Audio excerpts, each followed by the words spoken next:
2018. Before we begin the proceedings, I'd like to invite up Reverend Robert Henderson from First Wesleyan Church to lead us in prayer, and that will be followed by the Pledge of Allegiance. Anyone that would like to join us in prayer, please feel free. Pastor. Creator God, our Redeemer, Provider, and Friend, help us to praise you, O Lord, according to your righteousness.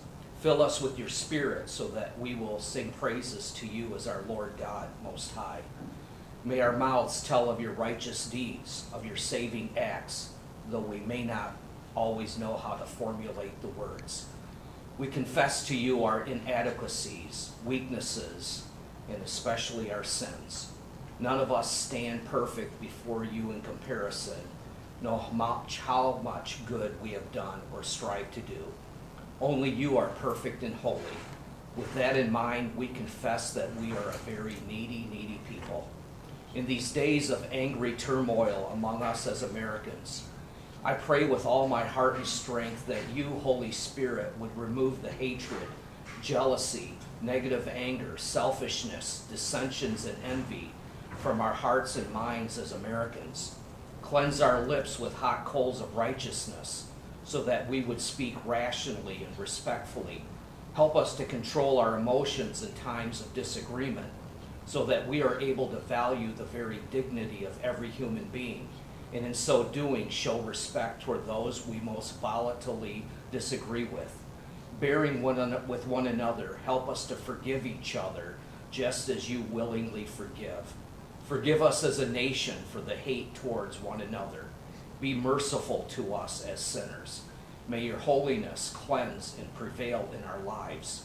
May your Holy Spirit help our leaders during this meeting this evening, regardless of political persuasion, regardless of difference of opinions, lack of understanding, or past grievances. Give our leaders the blessing of clear-mindedness. Fill them with wisdom, courage, and strength. And whatever personal issues they are dealing with in their lives, I pray for their safekeeping and your provision. We lift up in prayer those who have come here for various reasons and purposes, in whatever business they have with the council and in whatever capacity. We ask that they sense your peace that passes all understanding, knowing that you care about their issues, business, and even the anxieties they may be feeling right now. Your word teaches us to pray, to seek the peace and prosperity of the city to which we've been brought.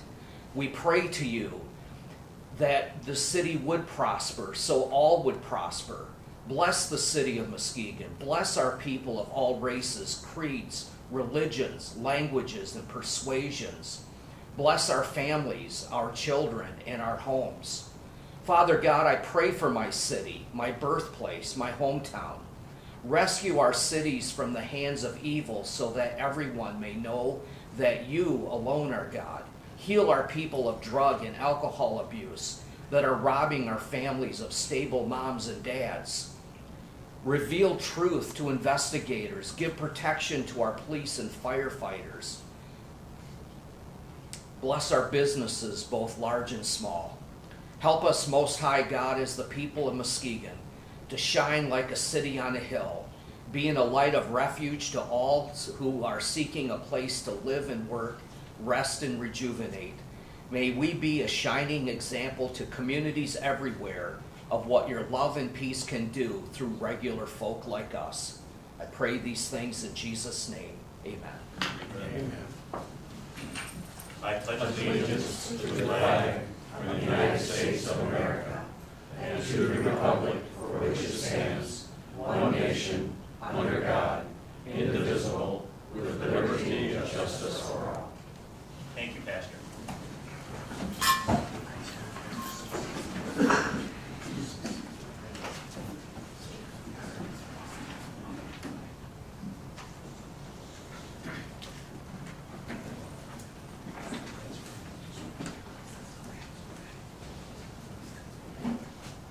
May we have the roll call, please? Mayor Gowron? Here. Vice Mayor Hood? Here. Commissioner Warren? Here. Commissioner German? Absent. Commissioner Winslow-Sibiga? Absent. Commissioner Turnquist? Here. Commissioner Johnson? Here. Thank you. May we have the consent agenda, please. Approval of minutes, City Clerk, summary request. To approve minutes of the July 9, 2018 work session meeting and the July 10, 2018 regular meeting. Staff recommendation, approval of the minutes. L3 Communication Quote DPW, summary request. The Equipment Division is requesting permission to order new police in-car DVR units along with new computer server to download DVR video for storage. Current server is at the end of life and will no longer be supported past the end of August. Staff recommendation, authorize staff to order new server and DVR units from L3 Mobile Visions. Rezoning request for a portion of the property at 710 Pulaski Avenue, Planning and Economic Development. Summary request. Request to rezone a portion of the property at 710 Pulaski Avenue from I-1 Light Industrial to B4 General Business. Staff recommendation, staff recommends approval of the rezoning. Committee recommendation, the Planning Commission unanimously recommended approval of the request at their July 12th meeting with 4 members absent. Launch ramp ordinance change, DPW, removed per staff request. First amendment to contract for housing exemption for Royale, Glen, Townhomes, Planning and Economic Development. Summary request. Heckley Barkley and the city entered into a contract for housing exemption on November 23, 1993, in which the city granted Heckley Barkley a payment in lieu of taxes, a pilot, to help finance the construction of 78 townhouses at Royal Glen Townhomes. The pilot that was granted was under the city's old pilot exemption ordinance, which stated that the pilot exemption would terminate if the property receiving exemption was refinanced. However, the city's pilot ordinance has since been amended in a way that would allow Heckley Barkley to obtain the necessary financing and still maintain the pilot exemption. Staff recommendation, approval of the amended contract. Thank you. Commissioners, you've heard the consent agenda as presented. Are there any items that have been moved for further discussion? Commissioner? Seeing no exclusions, I would move that we accept the consent agenda as presented. Support. It's been moved by Commissioner Turnquist, seconded by Commissioner Johnson, to accept the consent agenda as presented. Are there any other questions, discussion, observations? Roll call, please. Vice Mayor Hood, Yes. Commissioner Warren, Yes. Commissioner Turnquist, Yes. Commissioner Johnson, Yes. Mayor Gallagher. Yes. Motion passes. Thank you. New business, please. Concurrence with the Housing Board of Appeals notice in order to demolish public safety. 328 Catherine Avenue, 720 Amity Avenue, 1774 6th Street Commercial Storage Building. Summary request. This is to request that the City Commission concur with the findings of the Housing Board of Appeals that the structures are unsafe, substandard, a public nuisance, and that they be demolished within 30 days or infraction tickets may be issued. It is further requested that administration be directed to obtain bids for the demolition of the structures and that the mayor and city clerk be authorized and directed to execute contracts for demolition with the lowest responsible bidder, or staff may issue infraction tickets to the owner, agent, or responsible party if they do not demolish the structure. Staff recommendation to concur with the Housing Board of Appeals decision to demolish. Thank you. Is there anyone here on 328 Catherine Avenue? 720 Amity? Or 1774 6th Commercial Storage? Entertain a motion. Commissioner Turnquist? I would move that we would concur with the Housing Board of Appeals notice and order to demolish 328 Catherine, 720 Amity, and 1774 6th Street. Support. Been moved by Commissioner Turnquist, supported by Commissioner Warren, to concur with the Housing Board of Appeals notice in order to demolish 328 Catherine Avenue, 720 Amity Avenue, and 1774 6th Street Commercial Storage Building. Any questions? Roll call, please. Commissioner Warren, Yes. Commissioner Turnquist, Yes. Commissioner Johnson, Yes. Mayor Gallagher, Yes. Vice Mayor Hood. Yes. Motion passes. Thank you. Item B, please. Rezoning request for a portion of the property at 306 Campbell Street, Planning and Economic Development. Summary request. Request to rezone a portion of the property at 306 Campbell Street from R1 low density single family residential to L1 light industrial. Staff recommendation. Staff does not recommend approval of the rezoning based on the findings in the master land use plan. Committee recommendation. The Planning Commission unanimously recommended denial of the request at their July 12th meeting with 4 members absent. Give you a motion.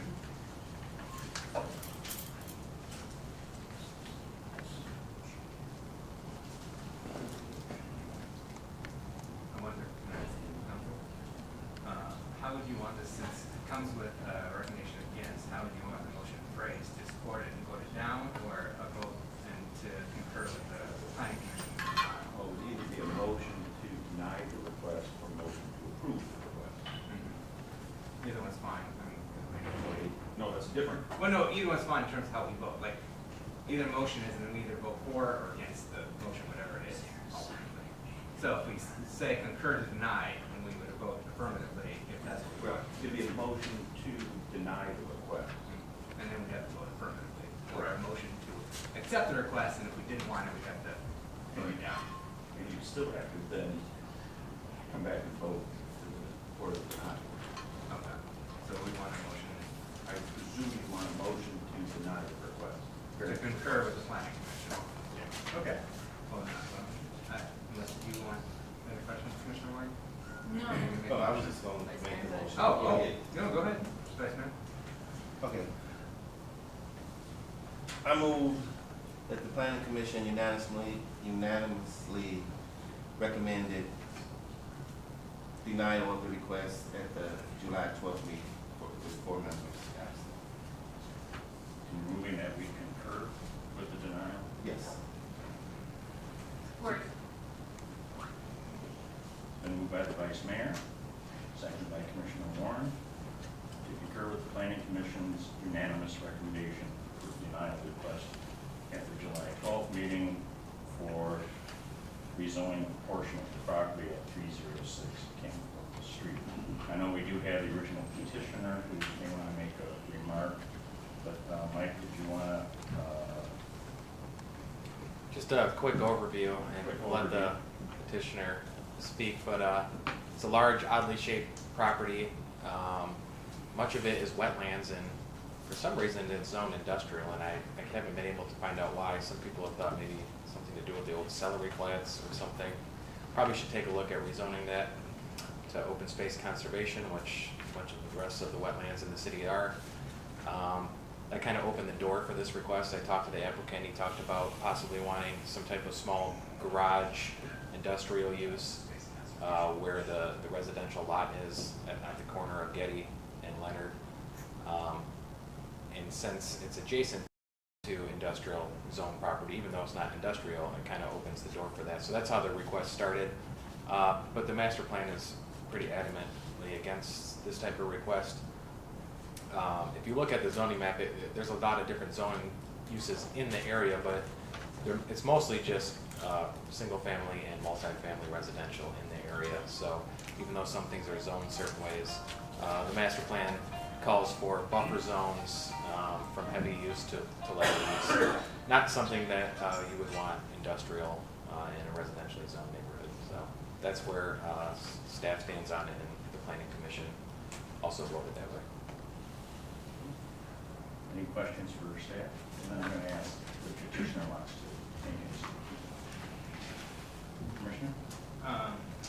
Mr. Forensic, so you said the master plan is basically adamantly against the kind of use. Is that just because of the proximity of the surrounding residential neighborhood? Yeah, most of the target or the areas in the master plan, specifically residential, call for industrial and heavier commercial uses to be away from the neighborhoods and to have a type of buffer zone where you would go from industrial, commercial, with maybe multifamily down into single family. And this is really on a single family block. So looking at if you look at the zoning map, it kind of looks like it may fit just because you see industrial and business, but if you actually go out there, it's pretty evident you're in the middle of a neighborhood. Mm-hmm. Right. And we have a lot of these buildings, especially downtown, where they're underutilized, kind of the size of building that could go on the site, and a lot of those are hard to reutilize, so we kind of be creating another one of those when it may be a better opportunity to try to get one of those filled rather than adding another one. Okay. So recently we had changed, I think it was B4 to I1 at the former farmer's market property, which had some residential area nearby. So would you say the key aspect that distinguishes that rezoning to I1 from this petition to I1 is that where they're requesting to change to I1 now is much more heavily residential, actually entirely residential with open space conservation. It's 4 to 3 side versus 1 Yeah, side. so That's the key former different farmer's from- market is residential, but you have a lot of the higher business uses, you know, right across from Seaway and on Ottawa Street, so, it's definitely in the mix of a more mixed-use area, whereas this one, it's pretty clear, it's just residential. So is it, I'll refrain any further questions, so I'll hear from the petitioner. Thank you. Yep. Would the petitioner like to come forward then? And if you could just give your name, address, and then please provide your statement, observations to the commission. All right, my name is Nolan Brooks, 306 Campbell Street in Muskegon. I live on one end of the lot. It's a large lot. It is odd shaped, like Mike says. Mr. Francek said it was odd shaped. It is. In fact, the little piece that I'm interested in rezoning is a very small portion of the lot. Percentage-wise, it's much less than 10% probably, even of the property. The rest of it, a good portion of it being I-2 already, on a busy street, Getty Street. The neighbors, I have none on that corner. I have a B4, I believe it is, commercial property across the street on one side, a housing complex on another side, open space industrial. To the north, I have L3, Verplank. It's quite heavily industrial on the north side. Those are neighbors that are the nearest businesses around. There's a Pat's Roadhouse all-night establishment there as well. There are some neighbors that are on the south side of the street, about a block away or so. On the west side, it's vacant lots that are city-owned, except there's one small that's too small to build on that is privately held. It's quite an interesting little teeny corner of a property that's much larger. I was hoping that I could build something in the way of a metal building on it and maybe run a home business. A home business is kind of hard to run from downtown Muskegon unless I moved it to downtown Muskegon, which I read in MLive is getting redone and redeveloped and everything else, so some of those buildings may be changing their use. It's a little bit different to drive all the way downtown. I was hoping I could do a home-based business. And for this kind of business, light industrial is what I'm interested in. I've been interested in working with the city on arranging times of operation, number of employees of being 2 or 3 max type thing. It's a home-based operation. It's not designed to be a large-scale L3 in the backyard type thing. But those were my plans. I trust that you'll make a good decision. Thank you. Ask the petitioner a question. Oh, yes, Mr. Brooks. So you've already talked a little bit about home-based industrial. Could you elaborate on what Kind of use? Yeah, uses and activities would be happening there. I had planned on, this is the plan at this point, a 25-foot square building, which is pretty small, about the size of a garage, to put on the property. I was looking at a couple of options. I had mentioned a food processing option for organic soup mixes, dried soup mixes, and I had another option that was more realistic and very possible, and that was drilling holes in aluminum castings with a small hand-operated drill press and storage for my own home. That's pretty much it. Okay. Thank you. Thank you. Any further questions, elaboration from staff? Unless there's anyone else that wanted to speak on this. Is there anyone else from the neighborhood? I will say that we did have residents that were quite concerned. Even though the petitioner was presenting a low impact, we get into that bucket before you start rezoning, so that's the third one. Somebody can pick it up and then be more expansive than the utilization on the allowances. So, but again, it's we went quite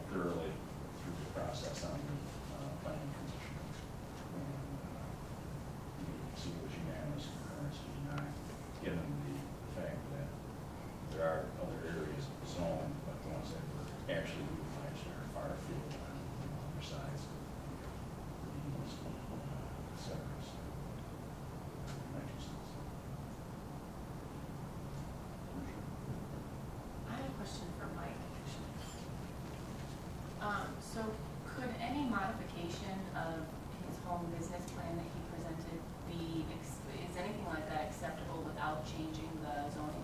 Yeah, we talked about that a little bit at planning commission. It doesn't sound like it, nothing that he's, presented sounds like something we could approve as a home business, definitely not the drilling into materials. You know, maybe some of the canning stuff, you know, that's probably pushing it too for someone doing that in their garage. It's usually more home office stuff we approve for home businesses, and that's something that is going to bother the neighbors, you know.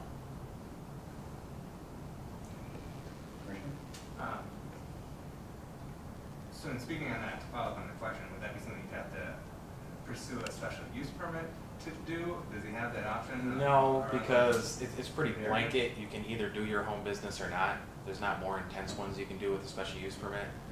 Mhm. I'm not sure I would recommend that either, because then we'd probably get all types of requests from all over the city with things that neighbors may not be happy with. Mhm. So usually what you see in the home businesses are like online sales or offices or like barbers or stylists, one customer at a time, stuff like that. Very minimal impact on the neighborhoods. Can we get some clarity on some clarification on, you mentioned home business, but is an actual business operating out of his house, or is it just the fact that he's having a facility nearby property, you know, on his property, just weirdly configured? He's living in a house here, and this is the facility over here. No, accessory if he wanted structure. to have an attorney's office out of his garage or something, he could build that, even though his house is way in Campbell. If he wanted to build it way in the corner, we could allow him to do that without any special approvals. It's the use that's the problem. Uh-huh. I mean, he would probably need a variance because his garage would be technically maybe in a front yard, but those are things he could work around pretty easily. It's more of the use. So the only way to accommodate his desired use for that portion of the property is to rezone it to Iowa, Yeah. and not special use or variance options at all? No, that would be the proper way to do it. Uh-huh. And, you know, so that's what we recommended. It's just we don't really recommend rezoning that property because, like the mayor stated, his use may be very minimal in impact to the neighborhood, but 10, 20 years down the line, somebody wants to do something a little more heavy industrial there. You can do a lot of industrial uses with the I-1 designation, so Mhm. it could be problematic for a neighborhood to do that. Yeah, and I'm well aware of it, 'cause that's the exact same argument I made just a few weeks ago when we were rezoning D4 to I-1 that had residential area right next to it, and my concern was, yes, this intended use for there, which is food processing, the same use that he wants, may be rather benign, but future, down the road, if that falls through or gets turned over to someone else, that you could then have much more heavier use there, and so that's what raised my concern then. Those concerns were a bit mitigated by the fact there was so few residents in the nearby area. So I do understand that argument. I'm just trying to get to the bottom of the I guess, the incongruity between that case and this case. And I think it's just primarily A lot of it is the scale and the size. You know, when we're dealing with something as large as the old farmers market, we're talking about something the size of almost like a small industrial center. You know, when we're creating an industrial center, it's harder to create those buffer zones. So sometimes you'll see our industrial parks butt up to residential zones, but it's a lot easier to mitigate and work around that when you're seeing what would be considered possibly a spot zone is a use surrounded by everything else, which is different. So all residential surrounded by a small little piece of industry, which is what we try to stay away from. So, according to the packet, there were a couple complaints or concerns raised by surrounding neighbors. Well, could you elaborate on what those complaints were? Were they just concerns about it being rezoned to I-1 generally, or is it more specific to the intended use for the property by the applicant? There were 3, and they were all about the use, and 2 people specifically brought up children playing and it being a neighborhood, and they don't want that type of use and traffic to be going on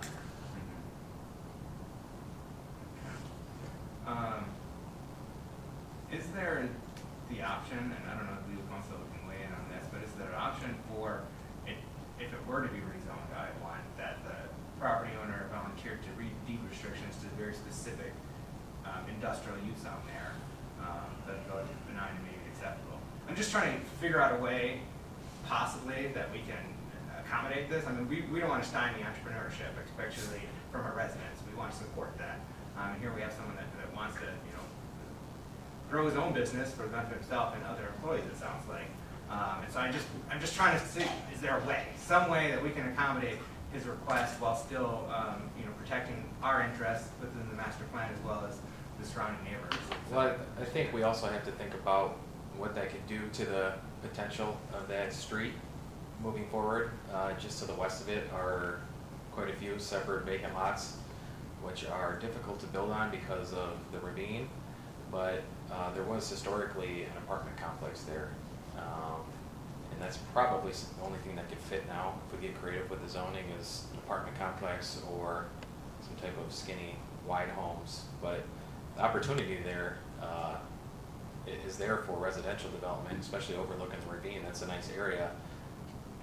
I think that would conflict, you know, having an industrial site next door. So there's that to think about as well. Mm-hmm. Okay. That's, So, oh, sorry. that's on the other side again? This whole project is on the northwest corner of Getty and Leonard. Right, Yeah. but what you were talking about for future development?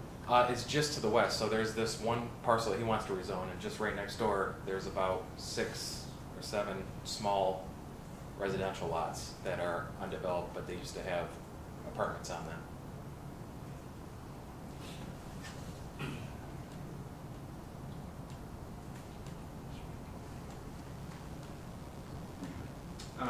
Did you have something?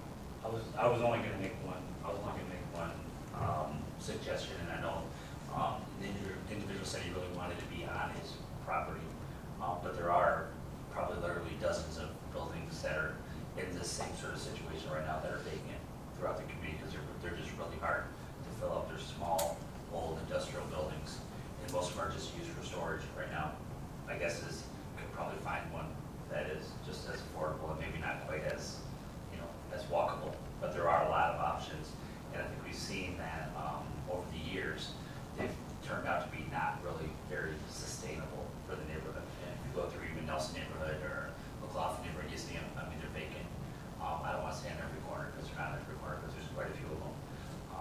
And they're very hard to reuse. But this could be an opportunity that we could at least direct this individual to go check on some of those opportunities and maybe have a win-win for him, get an existing building, but also win-win for the other neighborhood, or maybe even in the same neighborhood at a different location, where a building might already exist that has been vacant for a period of time that we've been trying to see fill, for lack of better terms. Yeah, and that's a good point to go with why we don't want to create spot zoning, is because it's very hard to reuse these buildings once the original use goes out. And without it being in an industrial center with more industrial property, giving more options to combine property or, you know, to demo and rebuild, or to add on, and you wouldn't really be able to add on in a small spot. I mean, it almost essentially guarantees at some point in the future that it's going to sit vacant for a long time.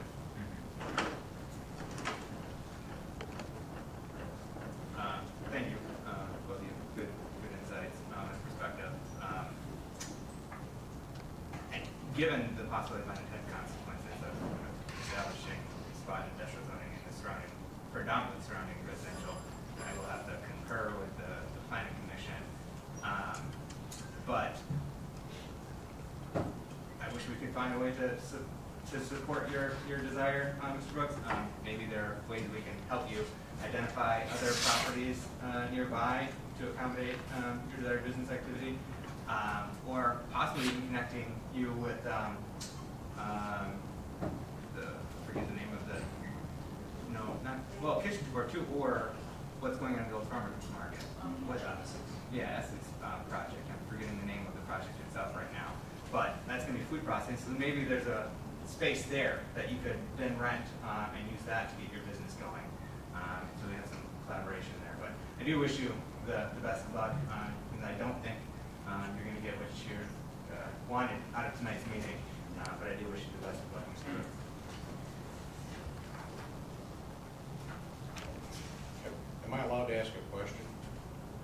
Sure, why don't you- I just need to have you come to the microphone.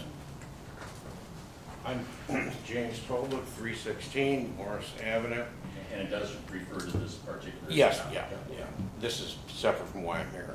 Does the city itself have an incubator project for businesses like this? Or do you actually have a place Yeah, where you for- could for do that? Food processing, we have our own facility at Kitchen 242, and there's a proposed food processing incubator that we hope will be built on the old Yuba Street market. What about, like he wants industrial with, like our titanium people here in town and all, we have precision castings. I'm just wondering on that. Yeah, on anything that, like that at all? I'm not aware, however, there's a lot of work being done through the,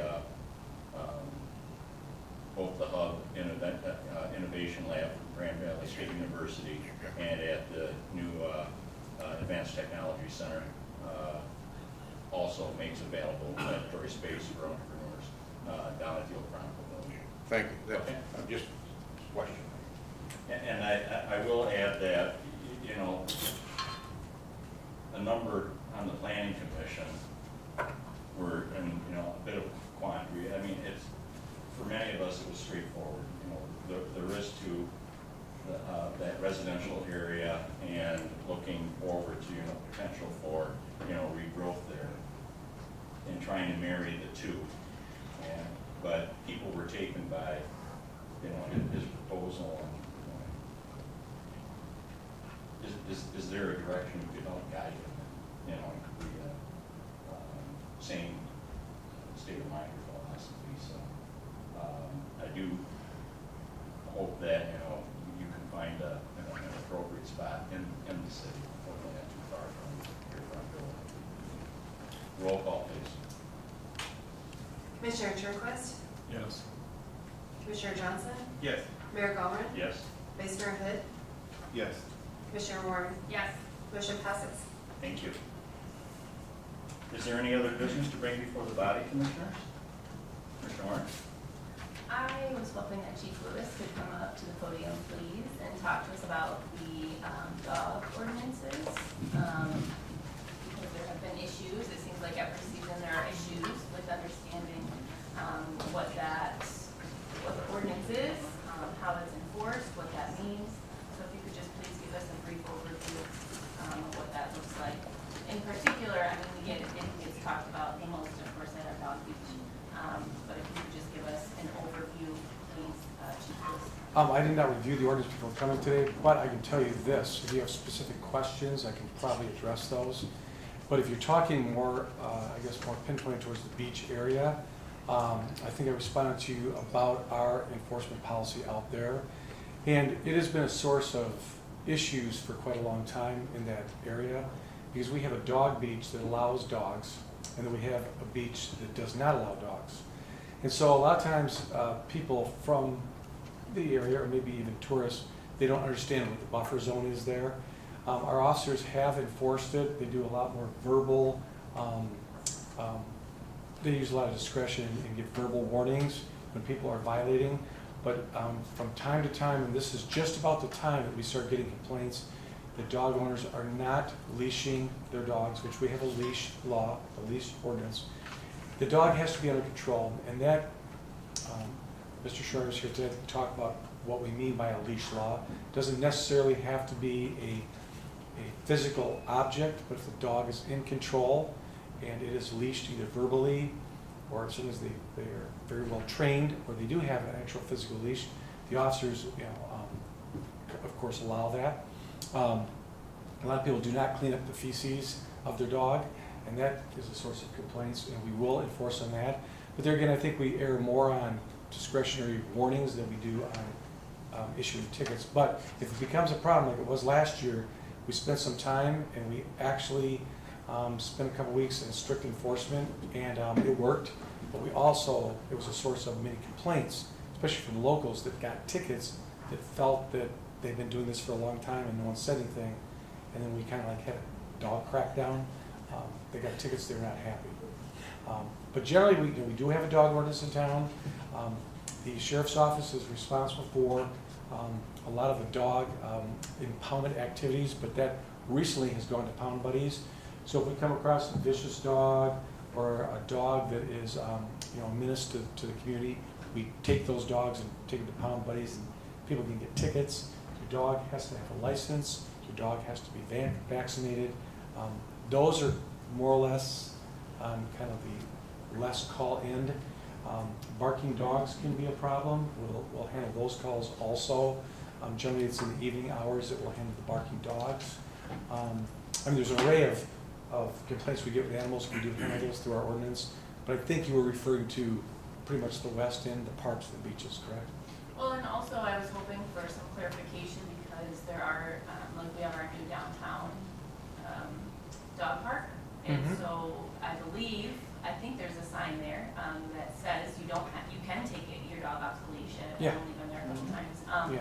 So just kind of getting a better idea of, when in doubt, I didn't realize it didn't have to be a physical leash. Even I didn't realize that. It sounds like you just said it could be, a well-trained dog. Well, I think that's concerning to people sometimes when it's a well-trained dog until it isn't, whether that's a kid or another animal. Right. And so just a little bit of clarification on what the expectation is at, I feel like it's a little bit muddier because, so they don't actually have to have their dog on a leash down at the beach if they say that their dog is well behaved. It depends. Like I said, there are now technology that allows someone to leash their dogs without a physical object.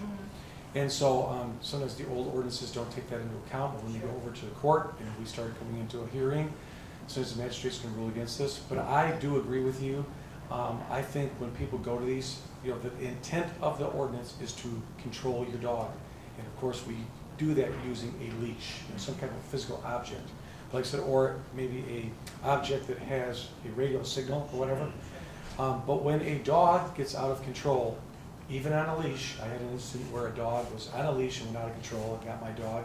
The leash had nothing to do with it. The owner had lost control. So really, the dog being on the leash no longer mattered because it's about controlling your animal and knowing your animal. And if you get in a social setting with the animal, the whole spirit of the ordinance is to control or leash or have that setting be so that other people don't have your dog jumping on them or someone else. And we have that frequently at the dog beach is people allow their dogs to run free in the water. The problem is the dog leaves the water and now it's on the beach and then it finds it's real playful and maybe it's about 120 pounds. Finds some dog about 30 or 40 pounds and then kind of pounces on them. These are the things we talk about and we encourage our officers to take action when it becomes like that. Because I received one recently where a smaller dog was basically attacked by a larger dog. Can you let everybody know where they should they experience anything like that and there isn't an officer, where can they go to report that or to put it on our radar that it's not being enforced or that people aren't following that ordinance? Well, a lot of times people don't follow ordinances, but anytime that someone experiences like that would be like a minor offense with our ordinance books, like a dog at large or a dog bite or whatever. They'll handle like any other police call. If there's no officer around, they would go on the telephone, they would call 911, register the complaint with dispatch, and we would send an officer out or some type of service out that's appropriate to handle that kind of complaint. That's like with all our police calls, it starts with dispatch. I have one more question. Do you know with the dog park downtown, if there have been any complaints or with it being a off-leash park, do you know if there's been any issues surrounding that new site that's new this season? No, I'm not aware of any issues, but I would like to go down and look at how it's signed with the no leash. I'd like to see how that would compare with our ordinance, because I wasn't aware that was going to be a no leash park. So I'm not sure that would be a good idea, especially when people, like you said, they think their dog is fine, then they lose control of their dog, and then no matter what they thought, they now have an unleashed dog, right? Sure. Well, in that area in particular has, there's supposed to be one area for smaller dogs and one area for larger dogs. Yeah. But still, you get in either section, and if there is a more aggressive dog and there's not a leash, and so I'll look forward to hearing kind of some follow-up on that. Sure. Because I know there has been some confusion in the community of if it goes along with our ordinance and if it's best for the safety of pets. But I think one way to answer your question is if something occurs with another animal and you're not sure, you still can call for service. And the officers are trained to go out there and answer the questions the best they can. A lot of times if they can't answer the question, then they will get back with you. Or a ticket can be issued, a warning can be issued, and sometimes we can even request that a ticket or a warrant be issued at a later time. That is all part of our ability to maintain like a fun and safe area for our parks and dog parks and so on and so forth. Thanks. Any other items to bring before the commission this evening? Can I comment on that last statement? Sure.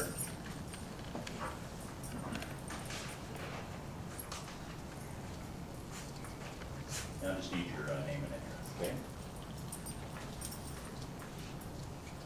John Carey, 2434 McCracken. We're, Mrs. Cooper, we're frequent visitors to both the dog beach and the newly established dog park. And just so happens that the officer in attendance today, the dog park happens to be in his sector, and he commented that he's had no problems or no calls regarding the dog park. The whole purpose of the dog park, as far as I know, and the people that utilize it, is to have a place, a fenced-in place, where you can take your dog, let him off leash, and let him run. If you have to keep your dog on a leash, then what's the purpose of having a dog park? You could walk him around your neighborhood. He's on the leash. So that and the dog beach, I've spoke to dozens of people, some from as far away as Lansing, who love to come here because their dog can go play in the water. They can run around and socialize with other dogs. It's a great setting. Now, if there's a troubled dog there or an owner who can't control his dog, then I think it's appropriate to get law enforcement involved. But for the purpose of utilizing it for the community and for the visitors, to have a law where you have to keep your dog on a leash while he wants to go frolic in the water, I'm not a water person, especially at my age. I like to take him down there. He's well behaved. We let him off the leash. He goes and runs around, goes in the water, meets other dogs. It's a good time. And I've witnessed no situations where there's been trouble down there. And if there was, I would think, let's get the appropriate authorities involved. But to establish laws that you have to have your dog on a leash, then what's the purpose of establishing a dog park? I can do that in my neighborhood. So that was just a comment I wanted to make. Thank you. Well, as long as I have you up here, because I know you want to speak on another issue. Yes. And I just want to make sure there's no other new business from the commission. Then I'll open up to public comment period.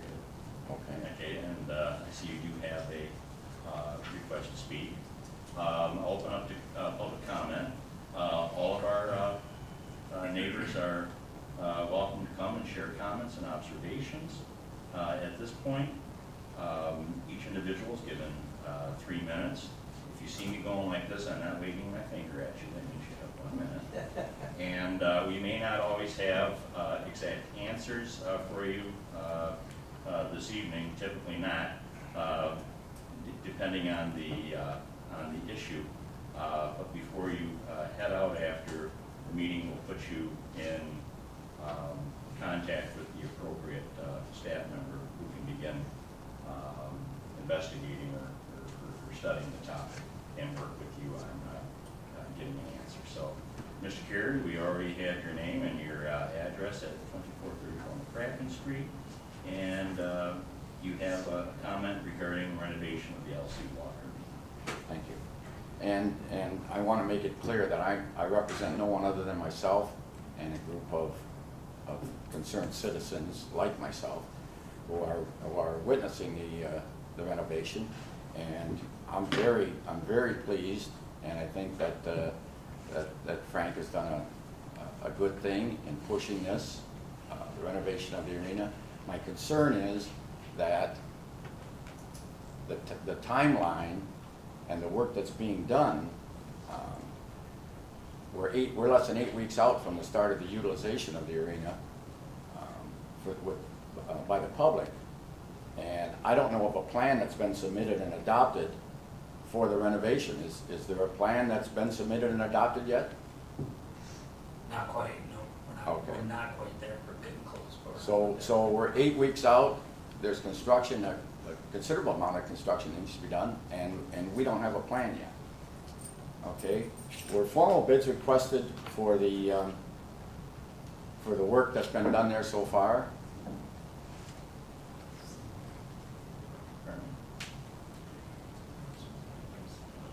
Would you, what would be, okay. Would you be open to meeting with Frank afterwards or setting up time? Absolutely. And then that way he can have more of his materials right in Sure. front of him. And Because one of my concerns is that we're pursuing this in a rather, I don't want to say slipshod, but my understanding in talking with Safe Build is no work permit was taken out for the demolition work, and according to them, it should have been. Well, are we overlooking, are we shortcutting? Is this going to be done in a professional manner, or are we just skirting around where we can? And who's in charge of the renovation? you're in the manager's office. Okay. Who's handling the day-to-day? Is it Matt Gondolski? You know, Tim, obviously we have Tim Taylor down there. So, day-to-day decision-making between myself and Tim Taylor, and I'm sure Matt's been involved in it as well, yes. Okay, because it's been my experience that in talking with Tim, when talking with Neil Carrillo, the facilities manager, that they're being left out of the loop. But in talking to Matt's going, well, yeah, we're doing this and we're doing that. And I didn't get the impression that Matt was in the chain of command, at least not that high up. So, you know, he's the one who sought the painters, who did the work. I want it to be done well, and I want it to be done. I'm not saying it shouldn't be done. I want it to be done, but I want it to be done coloring inside the lines versus skirting issues and shortcutting where we can. Okay? We'll get you the answers you need. We'll get you with Frank so that you can make that opportunity to get clarity. Regarding Rad Dad's a restaurant, are they functioning under the liquor license of the city? The arena. Of the arena, I mean, yes. Okay. If they were to serve minors or have some other infraction where the state came in and suspended the license, would the arena then not be able to serve alcoholic beverages at its venues?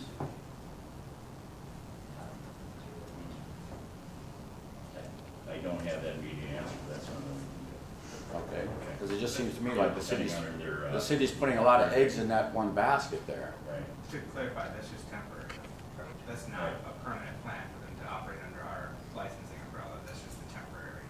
We're operating under a management agreement right now, while we Oh, they can serve their own. finalize some things with the lease and deal with another LCC issue that they're looking at. But once they get their own independent liquor license, is when we will see a lease agreement come to us for. Not necessarily at that time, not necessarily at that time, no. We can operate under this, in the facility under this one license, permanently, assuming that everything, assuming that we can agree on how it operates. So there's not, so the two are not, they're not mutually exclusive, and they can be, we can operate with the lease and under the same liquor license as well, if that's what we want to decide to do. Okay, and I was just my understanding that that was the one holdup from getting the lease agreement Yes. finalized and approved was the liquor license. Yes, that's the official one. Sorry to interrupt. No, you. no, as long as the clock's not running on me. Right, you're done. You really are, but. Just one other point. With the way that the Rad Dad's restaurant is constructed, which I think is a great idea, utilizing the Western Avenue traffic and everything for that, and the city gaining some additional revenue off of it. Right. But on the inside, where they just have the wall about this tall, and nothing to block any errant pucks, for instance, during a hockey game, going in and hitting a customer, and who would be liable for that? Is that a city liability then? That, I don't know. Probably just the same as if that somebody was sitting in the seat and got hit with the puck. Probably would be the same line. I don't know what the liability is. Okay. Is there any talk about putting up some kind of barrier there? The other thing that has happened on at least two occasions so far is when the restaurant wasn't open, but the arena was, arena personnel have caught people, in this instance kids, who have jumped the wall and are in the restaurant. Well, liquor is setting out on the shelves and everything. What is the city's liability there? And these are all things, like I said, there's a big learning curve, a new enterprise, but you know, all your questions and observations are not yours alone. And, okay. And we've been in discussion with a number of these observations as this unfolds. But and again, I'm all in favor of it. Right. I just would like it to be a big plus for the city and not have holes in it that can eventually cost the city. Oh yeah, we don't want holes. You know, no, I'm serious. I'm not being flip, but you're absolutely right. So we're going to do everything to get it right, and we'll see how this all evolves in a positive direction. Thank you very much for your time. And you can take the opportunity to contact Frank, and he'll be happy to add additional clarifications for you. Remember that, Frank. You're going to be happy. He's always happy. I know. You guys have a good evening. Thanks. Appreciate it, John. Mr. Ed Simmons?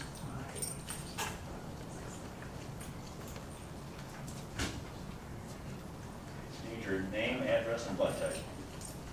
Okay. Blood type, I don't know. Yeah, I forgot mine too. Yeah, the wife told me what my address was. So. It's 973 West Forest Avenue, and I'm Edwin Simmons. Most people call me Ed. But first I have a question before my statement. My question to you is to Mayor Gowan and the chief also. If I drive around in my car throwing papers all over the city, what would an officer do to me? Or what would he be legally responsible to do to me? I know where this is going, just Okay. because of the topic there. What would be the answer to that? If I could get one. Well, the answer. Yeah. And if you threw papers out your window, that would be technically littering. Thank you. Is there an ordinance against that? Littering, yes. Okay. My complaint is that the Muskegon Chronicle doesn't believe that the city is beautiful. They want to beautify it more with papers in plastic bags. And the plastic bag isn't biodegradable. So Muskegon Chronicle, even though it isn't in Muskegon anymore, is dirtying up our city. Just, it's unbelievable how many they're throwing out there. As I walk around the city, I see 4 and 5 papers. Well, it's the property owner that should be taking care of that. But they don't. Because not everybody likes to have a nice yard like some of us do.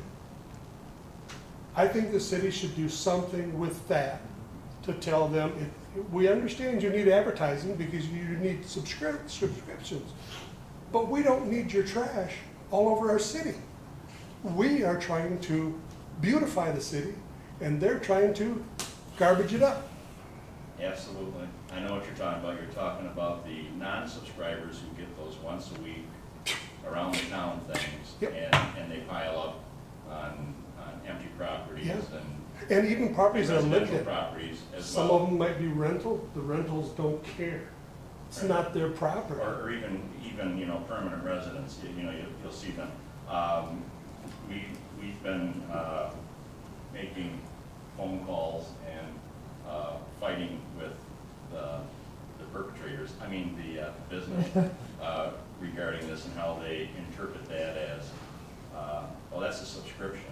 Well, do people actually have to subscribe to that? And they go, Well, no, but it's a subscription, and if a person doesn't want that, they have to call us and opt out. And, yeah, and we've gone around and around. I've seen it improve in certain areas compared to others, but I think you're absolutely correct. We have to come to some type of reasonable accommodation. I quit doing the Chronicle because of that. Mhm. And then they called me the other day wanting to offer me the Sunday Chronicle. And so I told the guy on the phone, I said, why do you litter up the city of Muskegon? He said, we don't do that. I said, oh, yes, you do. I said, and I talked to the carriers, and they said they have to distribute so many of them per route. Right, to the Yes. non-Chronicles. Doesn't make any difference who they are. They just throw them out. They do. Boop, boop. They do. So- And if it's still continuing to be a problem, I want to follow up on this as well, because it really is unacceptable. I mean, it's quite obvious that you shouldn't be throwing them around the town or whatever it's called on the same property when you got 25 of them piled up there and nobody's lived there for Yeah. years. So. I've seen 5 and 6 of them at the same time. My wife and I, at one point, were going around the neighborhood and picking them up off the empty properties. And that's really sad for the neighborhoods, because they should be doing that on their own, the homeowners or the renters even. Right, but somebody, as you say, some of these are empty. Yeah, So, we've taken the initiative. I haven't seen it as bad in certain stretches as it had been. I don't know if that was a function of, past conversations. carriers I or had whatever, yeah. With the main office, but, yeah, we'll continue to, Fight for that. yeah. If I can too, we did have a number of conversations with Chronicle, but it's exactly what the mayor's saying. If people don't want it, they just have to opt out, and we'll never put it there again, but until they opt out, we're gonna keep giving them, and we ended up giving them a list of properties that we knew were vacant, and to my knowledge, they quit delivering to those at least, but that changes from month to month, sometimes or from week to week, but what did finally get their attention, and Chief, I don't remember what this position was, but we issued a littering ticket to one of their people. We actually did. And I don't remember how that ended up turning out, but that's what ultimately got their attention, to call us back and have a dialogue with us. Do you remember what happened? Did they pay it? Yeah, I believe that was the remedy, was we would dismiss the ticket, or, and they would, give us the option of when citizens called, they opted out, they would no longer deliver to those either vacant houses, homes that people didn't want it, or like apartment buildings that are building up. If they knew the address, they would stop delivering. But, and John might have to help me here, our city Yeah, attorney. we had a very positive conversation with Catherine Ave at the time, Marcel. Two of their executives, that would have been probably a year and a half ago, with a commitment that no more would they be thrown out on the terraces, et cetera. It would be on the front porches or in a separate container. I'll certainly follow up with They need to be Catherine reminded. tomorrow on Forcefully. Is it in and around your address? Yes. Yes. And you're not too far from me No. at all. Just a few blocks away. Right. So maybe they're just not putting them on yours because you're the mayor. I That's a possibility. screamed you out, Yeah. No, I have no idea. Also on the dog ordinance, I wasn't gonna speak on that, but as long as it came up and you don't shut me off, I might do that. Okay, I'll give you 2 minutes. Okay, thank you. A neighbor of mine, 2 houses down from 973 West Forest, has complained about dog barking, and I've experienced it. Of course, my bedroom's on the other side of the house, so I don't hear the dog barking. But when he called dispatch, dispatch told them to call animal control. It wasn't their problem. So the neighborhood officer got involved in it, and the gentleman started emailing to the police department. Well, in the end, I guess the people got a ticket. The animal control came out. It is a pit bull. The animal control came out. The dog is kept in a garage 24/7, all the time, never let out. That's not the dog's problem, No. or the breed. But animal control and the police department, neighborhood officer's been there several times, the dog still barks. So my neighbor asked me, he said, well, when is this ticket gonna take effect, or when do they get their judgment? And I said, well, I really didn't know, but you wouldn't think it would take too long. 3 times this weekend when I got up for nature reasons at 5 o'clock in the morning. Once at 4, the dog was just incessantly barking. I hate to see that neighbor of mine take control into his own hands. We don't want to see that. And if it was me and it woke me up at that time in the morning, I'd probably go rap on the door till somebody woke up. But it is disturbing the peace. And can a police officer rap on the door until somebody comes to the door at 4 o'clock in the morning to shut this dog up? Well, we would handle any other noise complaint. Okay. Because the dog bark is a noise, whatever the source of the noise, we can ticket. Once again, we can submit, if we have the information from the household, we can submit a warrant, and we can resolve that. But I will give a dispatch, because it is not, we will respond to that noise complaint. And the community officer over there has done a very good job. He really has. Yeah, because I know that Yeah. when we have dealt with it personally, it came under the noise ordinance. But this particular neighbor's getting pretty upset with the whole situation. And I don't want to see anybody get hurt, so. Right.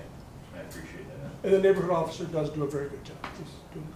But thank you very much. You bet you'll see you Saturday morning, and we'll go pick up all those Chronicles. Oh, no, we won't. Okay. But we might go to the Chronicle. Yeah, and then we can go to breakfast at Concurrence. That's a good idea. Yeah. May I ask you some follow-up questions about the whole MLI delivery? Yeah. Because we've talked about this a few different times over the years, and we actually shared at one point the number to contact to suspend deliveries. Well, that number is defunct now. So if we could maybe get a new number, that'd be great to share. But also, I've heard from residents that have called that number for them to stop delivery, and they stop delivery for a while, and then they resume. So that's problematic. I do really appreciate staff presenting a list of vacant homes to them for them to stop living there, because that looks, one, horrible, but secondly, it's a security risk, because people know those properties are vacant then. And so we don't want those piling up for security and aesthetic reasons.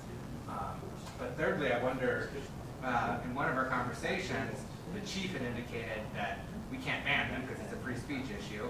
And when asked about littering, that it's only, as I recall, and the chief may correct me, but as I recall, he said that it's only littering if it's on the terrace or their yard, if it's on their driveway or their sidewalk or their steps, that's not considered littering. Is that the case? No, but what we need is two things. One is, if it's not in the public property, it's on somebody's front yard, we get a complaint from the person whose yard is being littered. But the second thing is they need to know who did it. And it's not MY, it's the guy or female in the vehicle that did the littering. And they're considered, For instance, private contractors? doesn't matter if they're employees. Okay. I mean, no more is the fast food restaurant responsible for the litter that I throw out my window, that's the wrapper from their restaurant. It's the person that actually does the littering. Usually, the police and enforcement doesn't have a clue who that is. We got lucky on the tickets that came up about 18 months ago, is we did know who it was. Somebody got Video. the person, Our employee. got the license plate, etc.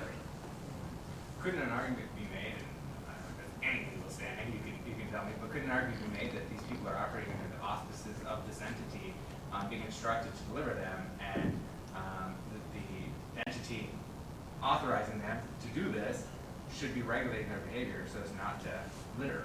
Not as a criminal matter. Uh-huh. Certainly could look at that as a civil, but that's not, the enforcement's not great on that sort of thing. Okay. Because in part, the response is, no, we don't tell them to do that. Okay. And I trust them with that. Administrative lingo, I believe that's called. Okay. So if I went and picked up a bunch of those papers that were just delivered in our neighborhood last night and dropped them off at MLI's front door on Western, it's only littering if they file a complaint and have video of me doing so. Well, you just step. Okay.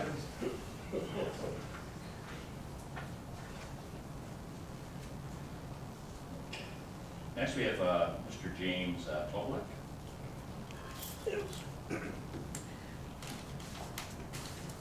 You look familiar, you've been here before. or- Yes, I have, haven't I? Yeah, James Tobin, again, 316 Morris Avenue, the TERRACE Plaza building. And lo and behold, we actually had a dog problem. My neighbor has one, and that's not what I'm here for, but it was solved very simply. So basically, you know, take care of your dog or out. So I'm actually here as a disabled veteran in the city of Muskegon. I spent 12 years over in North Muskegon trying to come down to Hackley Park, a veteran park, basically. It's honoring the Civil War veterans. And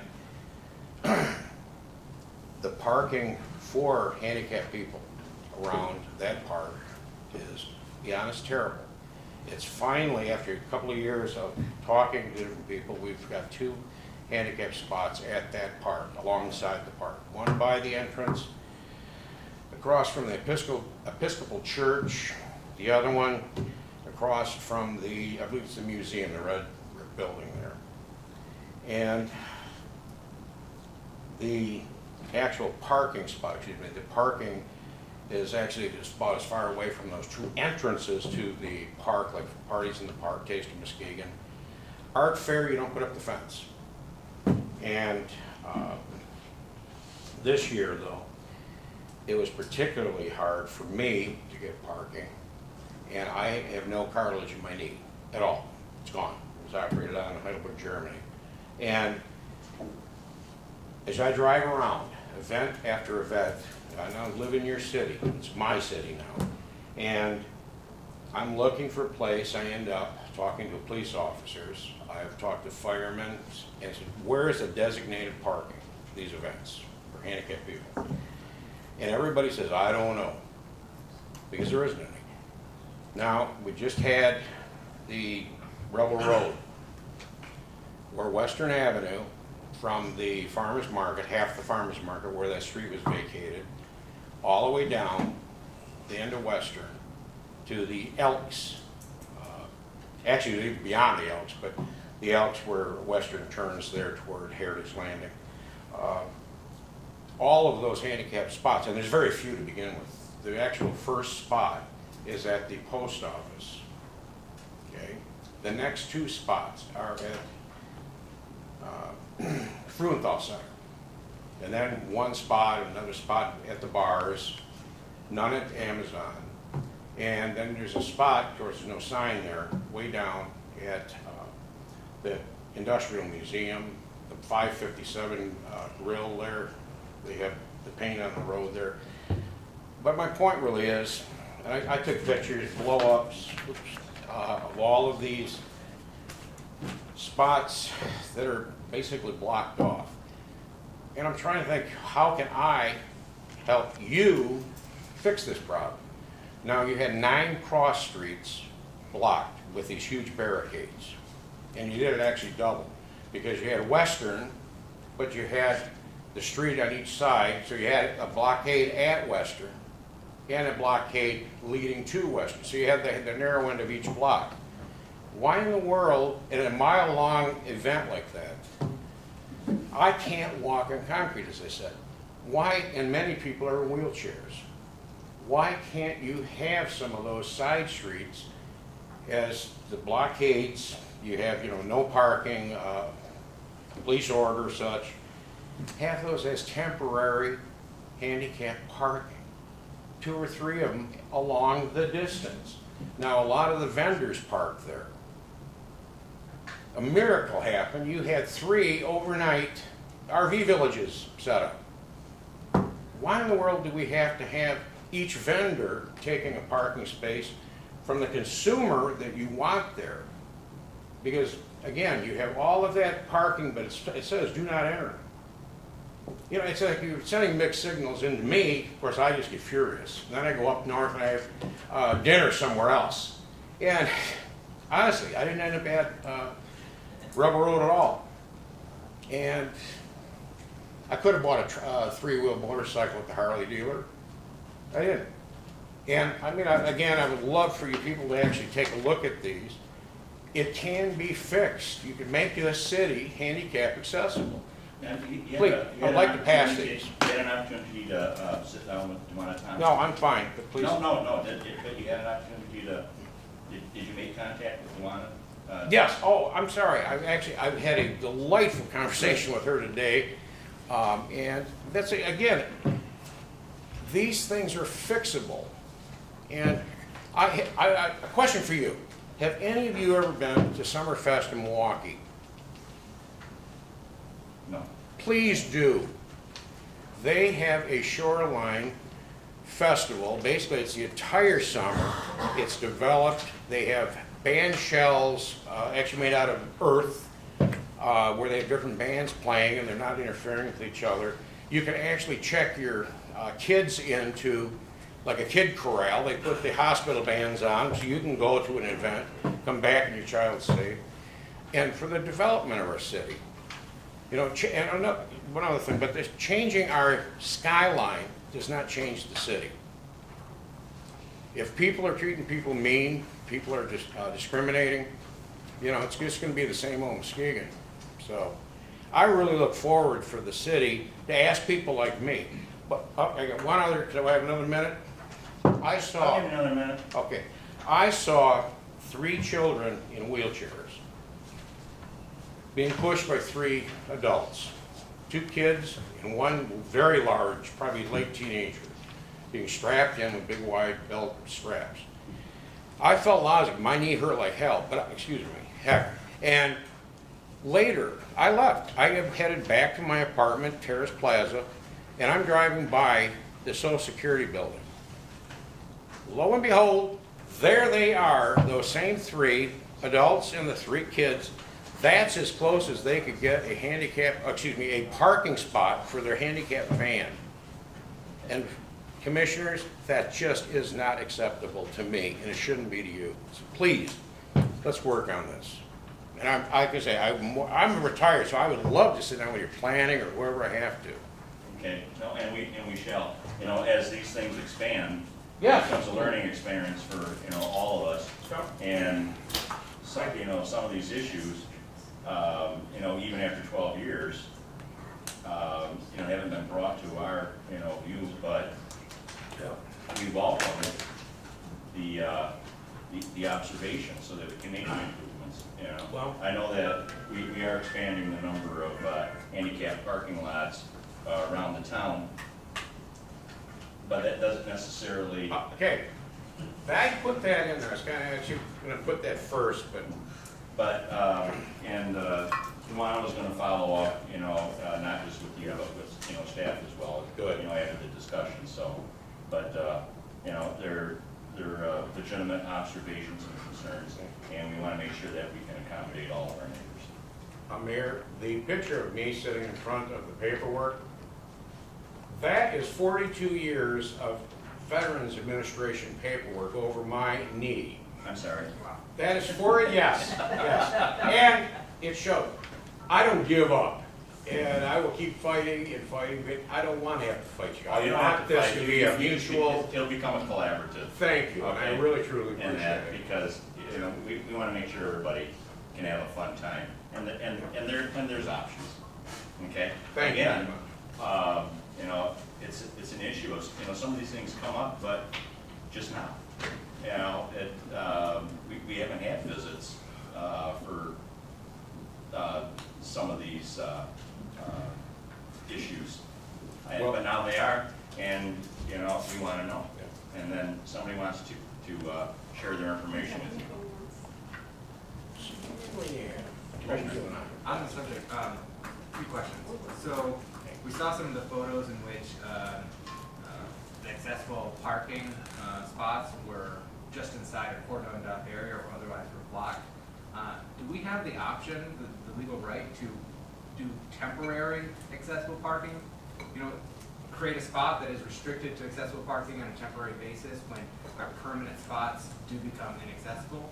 We certainly can have that conversation with the director. What kind of options? Okay. And then I know we have added some spots throughout the city. Ms. Mike, too, obviously. Right. I thought that's which director you were talking about. Yeah, the director. The directors. And then I recall Ms. Mixell mentioning that we have added some spots recently. About how many were those and where are they located? All throughout the city or particularly concentrated in a certain area? Or I got a map of the downtown, or maybe Leanne's got it right there, got it on my phone. That Right. marks all the existing and the ones that we're adding. Right, we've been slowly adding some in downtown, we've also added, 4 maybe at Pier Marquette. So we're still on rolling that out, the additions, they all haven't been added yet. Right, there are 2 spots that we were working with the library, and the Lakeshore Museum would like some, there's some concrete work that's required there, so that will take a little bit more time, but there's already a ramp existing at the library, so we have to just paint it, design it. And then that one photo with regard to the entrance outside of the city clerk's office, is that being addressed and resolved, or we're filling in that gap so it's not a hazard? I asked, and now I can ask Leanne about it, you know, when we're done, short tour. When I asked Mohammed about it, he made it sound like it served a purpose for water coming down that ramp and, you know, and not going onto the sidewalk. But maybe she can think about, you know, maybe we can look at it a little bit differently. That's not an accessible entrance. There's stairs there too. So I think there are stairs on the first side. Yeah, there's 2 or 3 stairs on the first side. But I think that's what it was. I think that's what it was put there for, at least according to Mohammed. But I don't personally see a reason why it couldn't be fixed. Actually, DPW did a bunch of concrete work there. I think did they rebuild those stairs or do something to those stairs about one or 2 summers ago? Last year. And maybe they can come back and look at that too. And then, Are there minimum requirements for the number of handicap spaces that needs to be in an area? I don't know that. Chief Sure. Director, do you know our minimum requirements? There are in parking lots. I think it's a little more hazy. There are parking lots. It's a little more hazy with on-street parking. But we do have to make an attempt to make sure that we are providing it. But May I ask a question here? When I was talking to Ms. Thompson, she was saying that normal on-street, that it's not a requirement that they have that. I don't know, and of course, like most government paperwork, you know, it's that thick, all the requirements for the ADA. What gets me and it bothers me is from the Coast Guard station all the way to that sign you saw at the deck. That is the only one. And of course, that's all the volleyball courts there. That's the catamaran sails in between the arms. That's also where Alcoholics Anonymous has their bonfires. So people do use that. And it might just, you know, if the law doesn't say you have to, that doesn't mean you can't. And do we want to lead this state in accessibility or just be bare minimum? That's up to you, John. Great. You know, and I'll share this with you later, because I'm going to get it, but because our compliance person, Yep. you know, Ilana, who we spoke with today, you know, she gave me a breakdown of a lot of our initiatives, and it is a working process.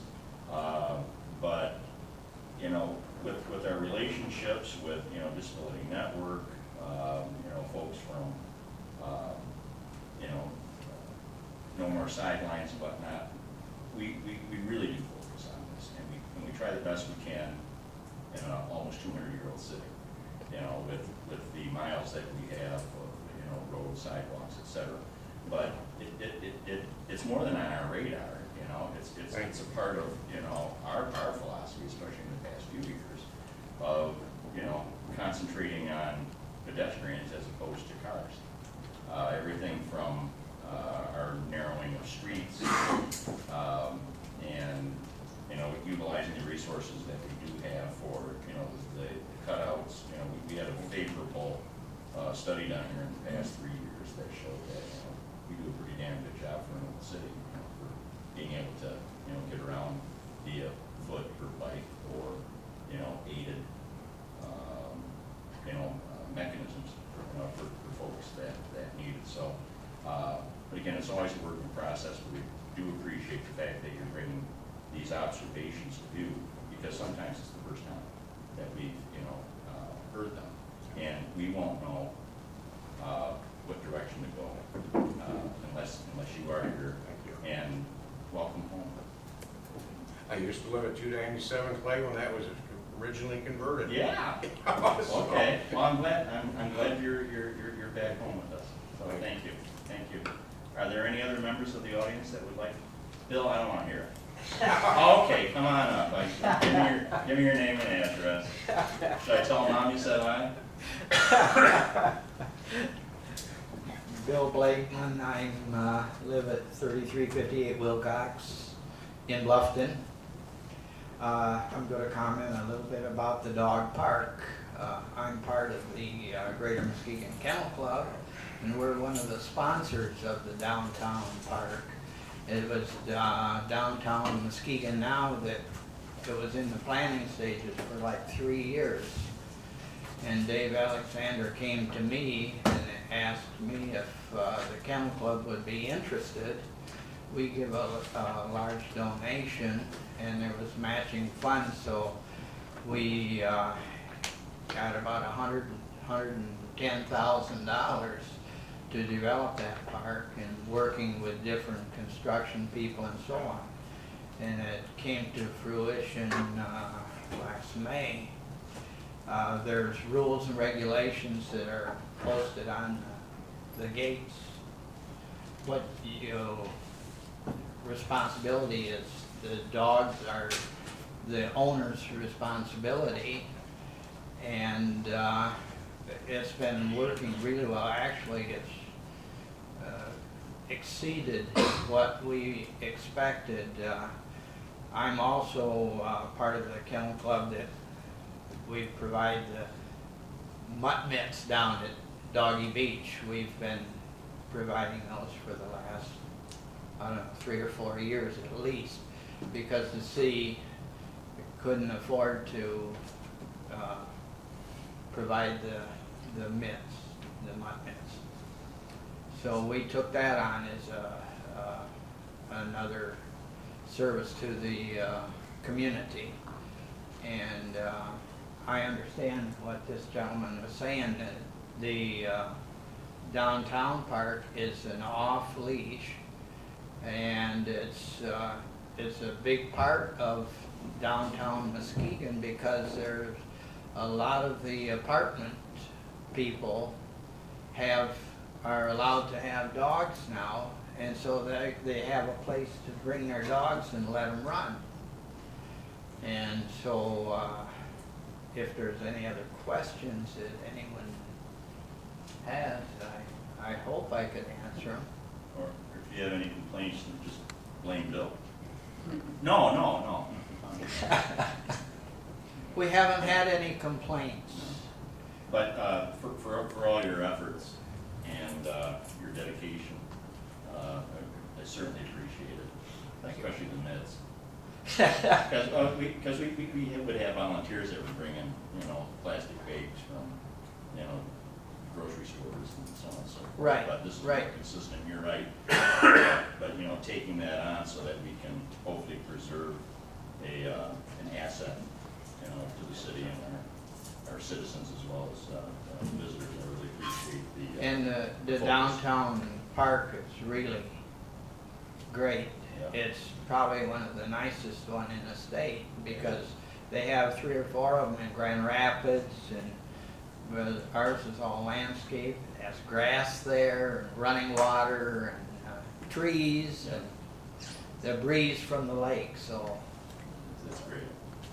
so. Any questions for Bill? I do. Could you let us know what to expect, with this being the first season, what to expect in the winter? Will it be plowed? Will it be shoveled, the walkways? Will it just, Right now, we're going to close it in the winter time. And we're gonna have a meeting after we close the park in the fall, or in the winter time. We'll probably keep it open as long as we can. But then, when we close it, then we got a committee that we're gonna get together and discuss how the season went and what we can do maybe to keep it open in the winter time. We're talking about lighting and all too, so. But right now, it's going great guns, so. Yeah, I'm just, I'm sad that, you know, my pup, you know, passed on before it was open. Now I'm on with my kid's cat, Vincent's, but I don't think cats would be accounted. Probably not. But you can always get another dog. Oh, no. Oh, no, I'm done. Thanks, Bill. Thanks, Bill. Are there any other members? Sir? Just one quick comment regarding the dog problem. Who is the current animal control officer for the city?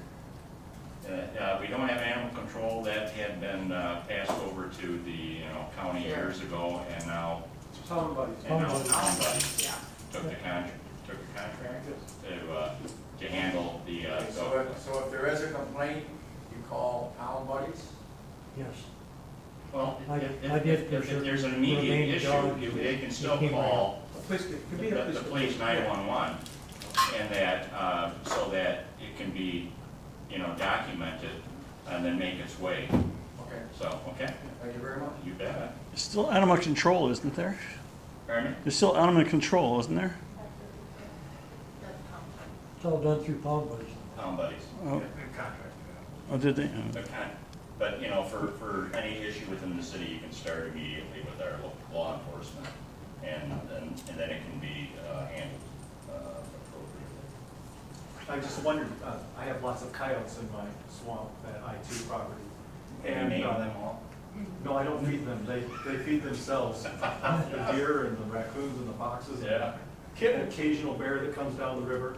Okay. Does Pound Buddies take care of all of that? That I'm not aware of. And when it comes to wildlife, it becomes a DNR issue, and good luck. So, but I could use a coyote because the rabbits are eating my Shasta teas. So, I got 3 rabbits under my shed you can have. yeah. Or we get an eagle or a hawk. Are there any other members of the audience that would like to address all of us? If not, Vice Mayor? I do have a question. Oh. That was just prompted by his comments of all the nature down there, including deer. Because there's a lot of consternation, particularly in the Beechwood Bluffton area, about deer. And not just recently that I've seen on Facebook, but I've been hearing people have been coming up to me over the past several months, and that's one of the issues they're bringing up and they're concerned about.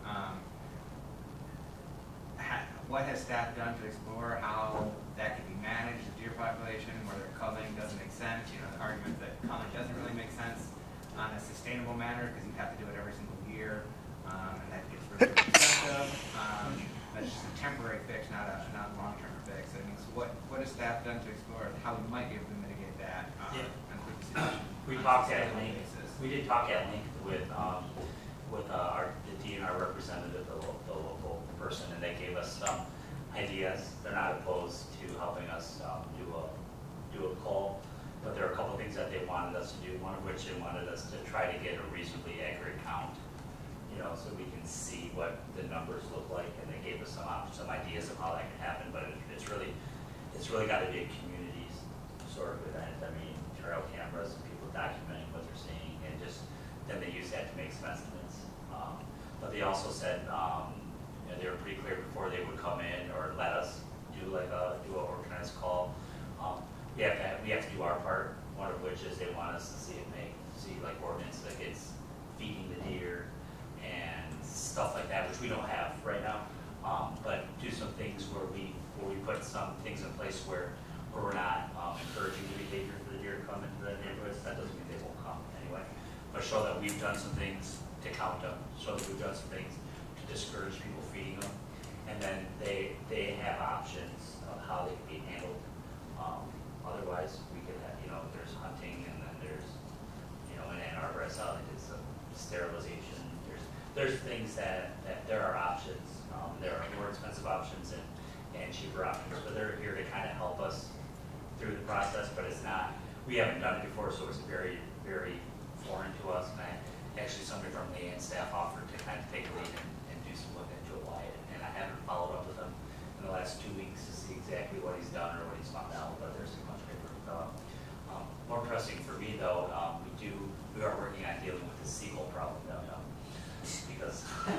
That one's pretty bad too. Oh, And it's a different group. There's help for the seagulls downtown, and there's potential help dealing with the deer, beach Bluffton and stuff like that. I think maybe we'll know more a little bit later. I don't know that we'll be able to meet all the things that they have required in time to do it, before winter or before, do anything before winter, before normal hunting season. But during normal hunting season, they kind of made the comment that we're the only ones stopping people from shooting during normal hunting season if they don't have a license, because we don't allow people to hunt in the city. Which is probably a good idea.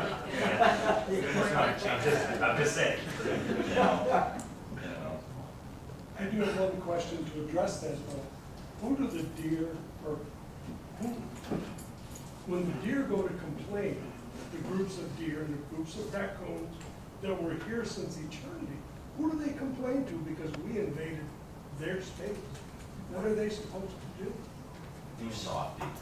No, I know, I get it. It's a legitimate thing. We invaded theirs, And, just like a lot of other things. and oddly enough, We shouldn't be killing off things that were here before us and getting along just fine, by the way. Yeah. Well, They were doing well. I don't think anyone's asking for the extermination of the deer. But There's we a moved concern on that their property. there's an overpopulation of them, You have and to look at it that way, they're too. not doing well. no, Because they have the a lot wasting of disease supplies, wasting and away. all that. But when I seen a doe come up my alleyway, I thought it was great. The guy with the hostas didn't. Yeah. I know, we see deer in the neighborhood sometimes And- too, and and then- I get a kick out of that, but. And don't plant anything except for begonias, they won't eat the begonias, okay? All right, no, I think that's kind of true. Don't, something in the bag was, clean up your plantings, begonias they don't touch. Who knows, but Frank does, thank you, Frank, I appreciate that. Anything else? Vice Mayor? There's nothing else, I move to adjourn. Thank you, dear. It has been moved by the Vice Mayor, seconded by Commissioner Johnson to adjourn. All in favor? Aye. Any in opposition? Keep it to yourselves. No. All in favor? Are you sure? Aye. Aye.